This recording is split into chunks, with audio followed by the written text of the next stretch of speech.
Bapak Ibu, saudara-saudara dan anak-anak yang dikasihi oleh Tuhan, selamat berjumpa lagi dalam peribadatan minggu di rumah kita masing-masing.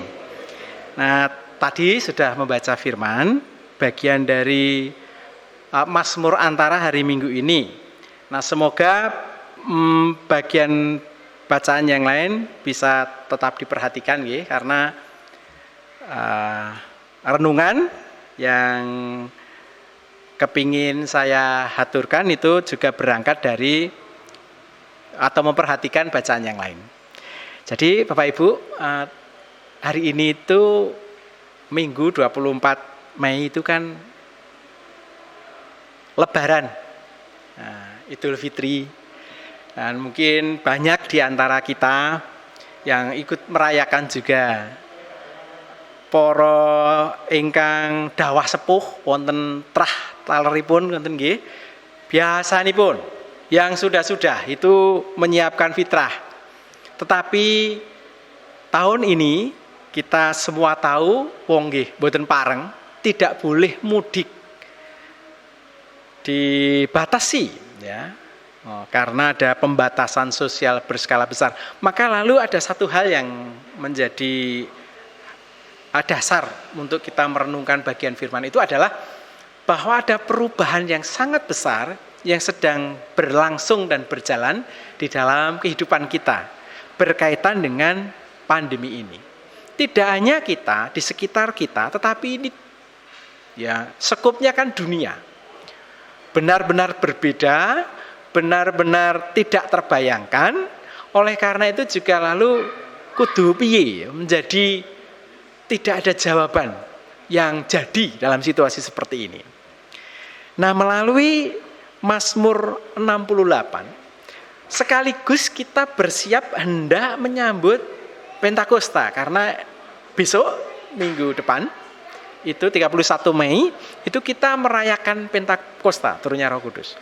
Oleh karena itu bagaimana kita menyiapkan diri menyambut Pentakosta sekaligus menjalani sebuah situasi di mana kita tidak tahu mesti seperti apa.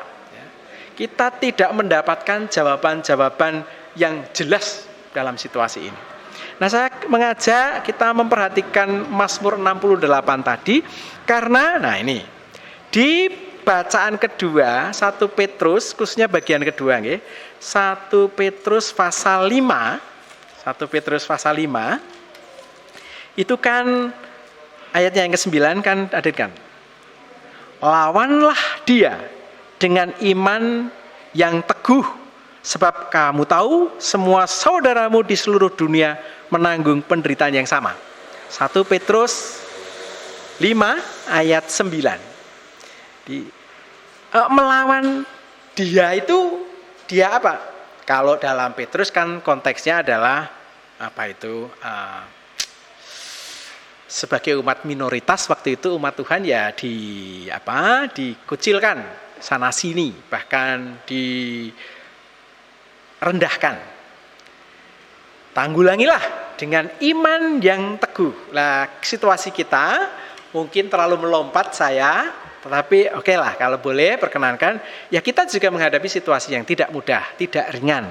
Lawanlah dengan iman yang teguh. Iman yang bagaimana? Nah, kita mau bersama Prabu Daud. Iman yang melihat Allah begitu berkuasa sehingga mampu membuyarkan, menyerakkan, membuat terserak musuh-musuhnya. Ini ayat 2 itu ya.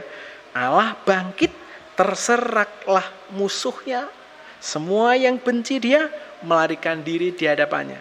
Seperti asap tertiup hilang. Seperti lilin meleleh di depan api. Tetapi sebaliknya ini, ayat 5, bernyanyilah bagi Allah, mazmurkan namanya, buatlah jalan bagi dia, karena orang-orang yang benar bersukacita. Ayat 4.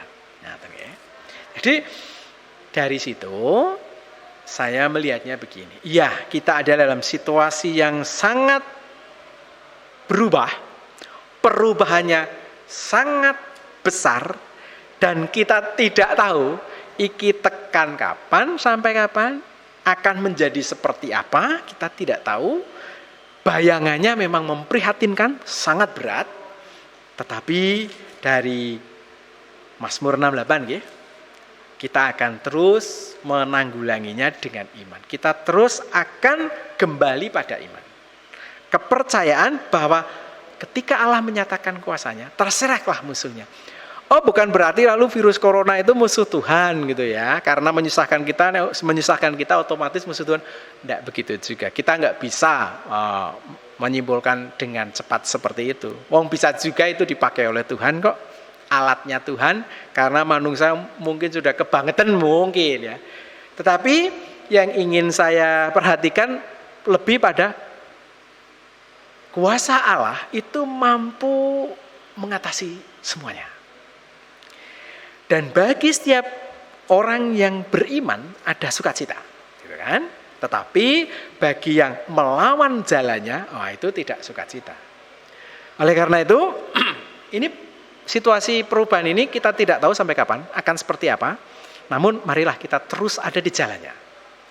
Kita akan terus mengikuti rencananya, gitu ya. Jadi kalau Tuhan kita bayangkan sedang bergerak atau sedang menari mungkin gitu, Gusti taksih meratelaken langgam tartamtu, ya gitu ya. Kita akan ikut itu. Kita akan selalu mengikutinya. Ngetut wingking gitu. Agar apa? Agar supaya kita menjadi pihak yang bersama dengan Tuhan, bukan menjadi pihak yang berlawanan dengan Tuhan dalam situasi ini. Dengan demikian, seperti di bacaan, kita akan bisa beria-ria, bermazmur, bernyanyi dan bersukacita. Karena kuasanya mampu membuat semua yang jelek itu menjadi baik. Dan kalau boleh melanjutkan di ayat 6 sampai 7, ya itulah langgamnya ya, itu polanya, itu jalannya. Bapa bagi anak yatim, pelindung para janda, Allah memberi tempat tinggal orang yang sebatang kara, mengeluarkan orang tahanan. Semoga kita akan terus menjadi para hamba yang ada di pihak Tuhan. Yang seperti apa? Yang selalu menunjukkan perhatian pada mereka yang sebatang kara, yang sendiri, yang kecil itu ya. Ya bentuknya bisa banyak, tetapi bagaimanapun situasinya, apapun akhir dari pandemi ini, semoga kita keluarga-keluarga milik Tuhan tetap menjadi pihak-pihak yang bersama Tuhan. Sehingga lalu ketika kuasanya dinyatakan, kita bisa ikut serta beria-ria. Tuhan memberkati. Amin. Mari kita berdoa. Bapa di dalam surga, sebuah situasi yang sungguh tidak ada yang pernah membayangkan akan terjadi seperti saat ini.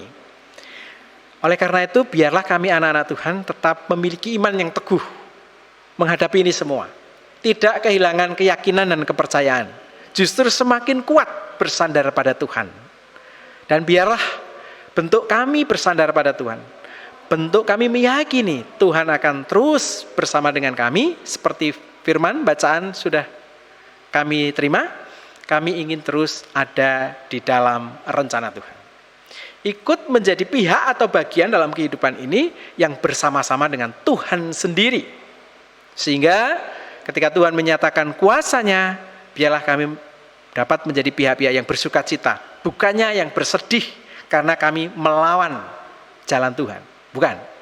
Biarlah kami ikut serta di dalam rencana Allah yang ikut di belakang jalan Tuhan. Maka ketika semuanya dinyatakan, kemuliaan Tuhan dinyatakan, rencana Tuhan dinyatakan, kami menjadi keluarga yang penuh sukacita dan berbahagia. Sehingga dengan demikian hidup kami tetap penuh kemuliaan karena kemurahan dan berkat dari Tuhan sendiri. Terima kasih Bapa. Di dalam nama Tuhan Yesus kami telah mohon. Amin. Selamat hari Minggu. Tuhan memberkati. Amin.